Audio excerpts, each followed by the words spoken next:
วัสดีค่ะวันนี้ครัวอุ่นรักเรามีเมนูมาแนะนำกันอีกแล้วนะคะวันนี้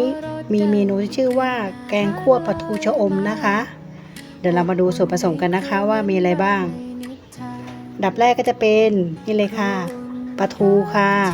เป็นปลาทูนึ่งนะคะชะอมพริกขี้หนูสวนนะคะกะทิพริกแกงเผ็ดแล้วเราก็จะปรุงรสกันด้วยผงปรุงรสน้ำตาลแล้วก็น้ำปลานะคะเดี๋ยวเรามาเริ่มทำกันเลยนะคะ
ฝากกดไลค์